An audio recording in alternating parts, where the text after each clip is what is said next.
welcome back to Coffee, Books, and Besties. Oh, God dang it. Hold on.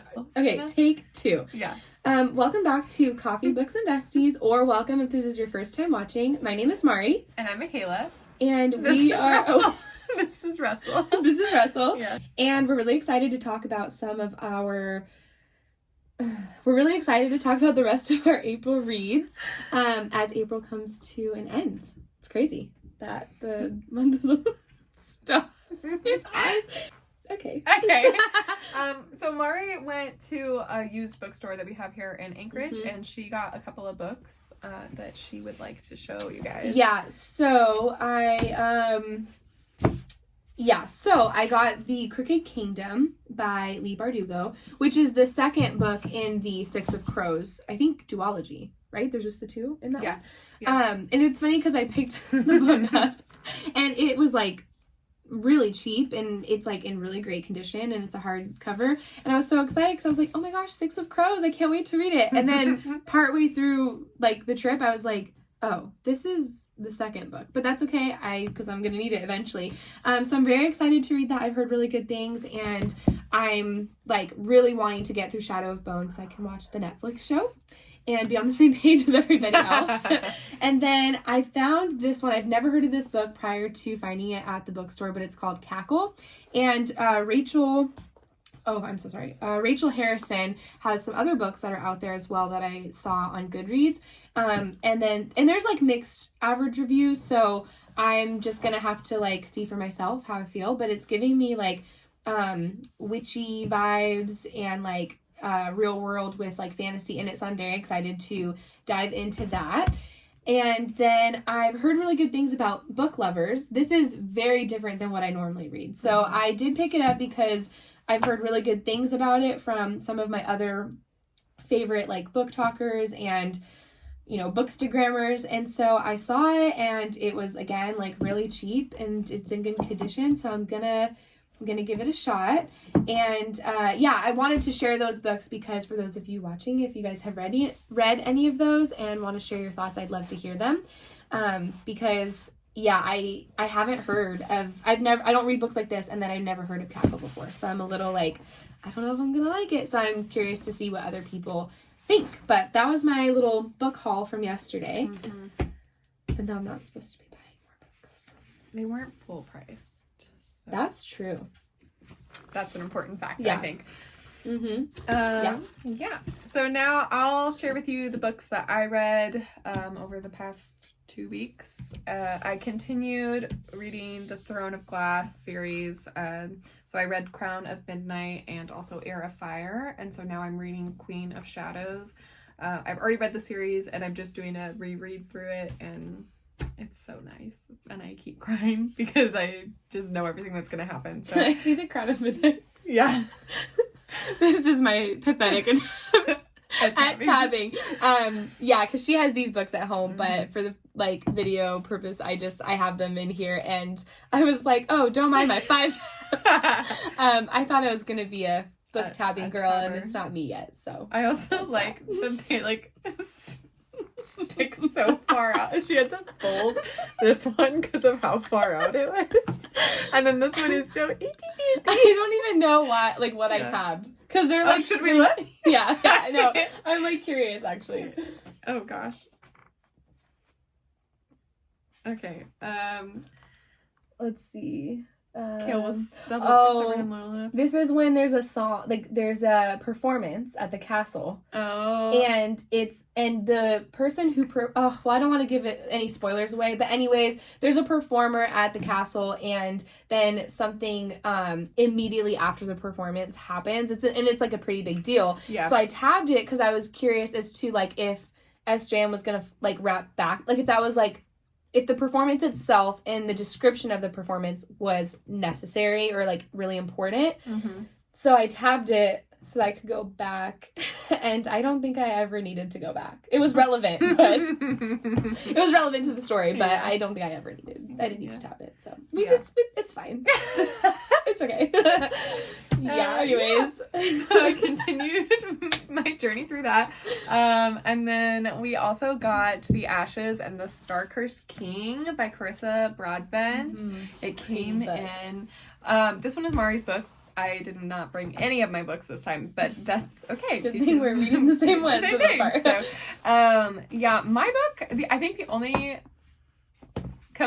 real complaint that I have is that my book, like, there was a paper that, like, wasn't even bound into it. It just fell out while I was reading. And then, like, a lot of the pages were, like, stuck together really far, like, past the binding of the spine, you know? So Mari would just be sitting there, and all of a sudden she'd hear me go like cracking it. I'm, like, cracking it open, because otherwise it wasn't gonna, like, open all the way. So it was not a greatly made book, but it had nothing to do with the writing. And then I gave it 4 out of 5 stars because I just liked the first one better. I just felt like I was so much more invested in the first one. This had, like, I have no real reason to say why I didn't give it that extra star. It just didn't feel like a 5-star book to me. So I hope that makes sense to some people. Yeah.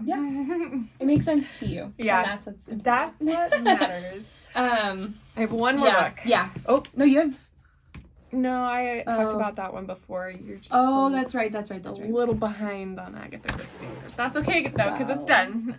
This is Mari's copy of Caraval, her fancy one that's so beautiful and, like so I love it. So, yeah, we read Caraval together, and that was really fun, and we spent so long, like, talking about the missing character that we really wanted to be in this one. But it's okay, because he's in the next one, so...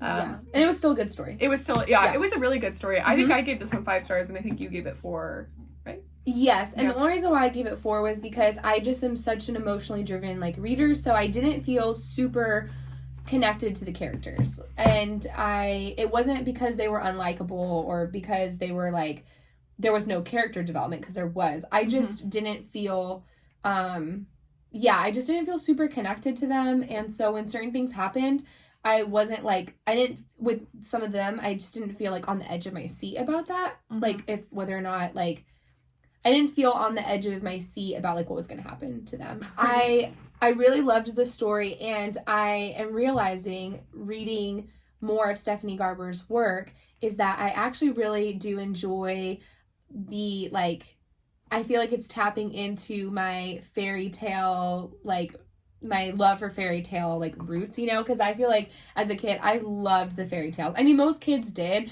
but I was, like, your typical, like, I want to be a princess, like, I do want to be, like, saved and rescued by the prince, you know, like, I just loved that, and I loved hearing about stories like that. Whereas now I lean more towards, like the warrior, like the, like, oh, she can defend herself, and like that kind of female main character. And so this is definitely, I love kind of falling back in love with, like, the fairy tale type stories. So, but also, like, there's still, like, there's a lot more that goes into it. Like, it's not like a typical fairy tale. Right. It's just, like, a good balance. Yeah, it's fairy tale vibes mixed with, like, a little bit of nightmares, you know? Yeah, like, it's really intriguing. And I feel too, like, the world building is not it's not super complex, where I'm, like, having to really remember or focus on too many, like, details, but I still feel like I'm in a different world. Like, so I don't feel like oh, like, how is this different from my everyday life? Like, it's very different, and it's very, like,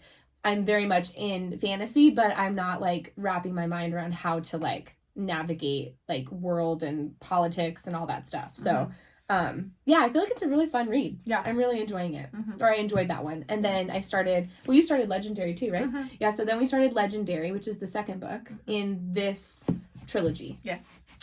Those were my books that I read, and then a little bit of what she read too, and I'm reading Queen of Shadows and Legendary, and then Mari's going to tell you about another book that she read. Dun, dun, dun. Yeah, I did finally finish, and then they were done. I finally finished it, and despite how long it took me to sit down and, like, I'm gonna read it, and then I'm not, like, a huge fan of the writing style. The book itself and the story is really well done. Like, Agatha Christie did a great job of delivering this murder mystery and Yeah. putting it, like, I don't feel like there's really any plot holes, like, in ways that it couldn't have worked out, honestly. So, yeah, that was our book club book. So we're actually meeting tomorrow to talk about the book with our book club, and then we're going to pick a new book for the month of May. Yeah. So very excited about that. We have no idea what the genre is going to be or anything until we spin our little wheel. But I do recommend And Then There Were None for people who want to read a good murder mystery, because other people might not have as strong feelings about the writing style as I do. I wasn't a huge fan of it, but it didn't take away from the overall like plot. Yeah. Yeah, the language was not modern language, so it just didn't flow as well. I think with like the way that we like to read books, we like more of a modern language. And I don't know. I only gave mine 3 out of 5 Oh, stars. really? Yeah. I can't remember what I rated it, to be honest, now that I think about it, but I did. I think you did like 4. I know, I think I did too, because I thought that it was a great story, but because my only takeaways didn't affect like the plot, I guess, or like my negative like takeaways. I did enjoy And Then There Were None, and I think as Michaela was mentioning that we do enjoy a bit more modern language. I think that's why I have also enjoyed the books like Caraval and Legendary, and then The Ashes and the Star-Cursed King, like those books, and then of course like SJM too, like all of her books. I feel like it's, you know, it's fantasy and it's a lot of world building, but it's also in language that I can understand. And I mean, there's definitely words that I've learned. I'm like, I did not know what that was. Yeah. But I think it is fun to be able to dive into a new world, but also have it be like I can understand it. So I think that's why I like some of those other stories as well. But yeah, if you like the you're kind of like, again, not like traditional, but if you like your typical like fairy tale-esque vibes and like some whimsical stuff, but then also like some dark like twists and dark like features, I guess, I feel like the Caraval series, and then like the Once Upon a Broken Heart, I love those books. I'm like in, I don't know what, I think maybe because I just was reintroduced to like one of the characters that we loved from Once Upon a Broken Heart. So I'm in my like Evangeline era. I literally was like, Michaela, I want to put rose gold in my hair. I was like, so I was actually telling my husband yesterday, I was like, I have 2 personalities deep inside me. One is Evangeline Fox, and the second one is Man in Black. Or Manon. I don't know. How do you say that? Because the audio books say Manon, but when I first read it, I read Manon. I like Manon better, but I go back and forth between saying them because I want to say it right. Right. But I like Manon. See, I think because I have heard Manon so many times, now it just like sounds more natural, but that's not how I initially read it. You know, or pronounced it when I first read it. But anyways, those are my 2 personalities that are deep inside me. Yeah. Wow. And which one I will channel more, I don't know. If you feel like you have other personalities in you that are based on characters, please let us know in the comments, because I feel like that would be really interesting. Sorry. What? You hit a button. My printer. Sorry. Yeah, that would be fun. Yeah. If you feel like you have like the book character people inside you, like who are they and why are they? Ooh, who that's are fun. You? I need to think about it for myself. I have no idea who I am, just in general. So those are the people I want to be. I want like a nice combo of like, oh, princess, fairy tale, but also like, oh, I can handle myself. Yeah, you know. Yeah, and I want a dragon. Yeah, I mean, she's a wyvern. But... I feel like I want to be Oriah from the Nightborn. You know, I will say when I went to the used bookstore yesterday, I was like, there's this it was called the Vampire Chronicles or something like that, and it was like a book that had a list of like different vampires and where they originated from and who they were and what their powers were and like all this stuff, and I almost bought it, but then there was like a whole section and I just was like, I'm like obsessed with vampires right now. Yeah. Because of those books. And it's like, also in the Ballad, the Broken Heart. That one, it's also we're getting some really vampires. Yeah. Okay, so if you have a favorite vampire series, I want to know that too. Yeah, I did read a vampire series growing up. Like, it was a really long one. and I kind of want to go back and reread it. Ooh. I don't know it off the top of my head, but I can link it in the bottom of the video once I find it. But I kind of wanted to go back and read it. So. Wow, we're in our fairy tale vampire era. Anyway, so let us know who you are in the comments below, and don't forget to hit like and subscribe. See you next time. Bye. Natural delight. Everybody's dancing in the moonlight.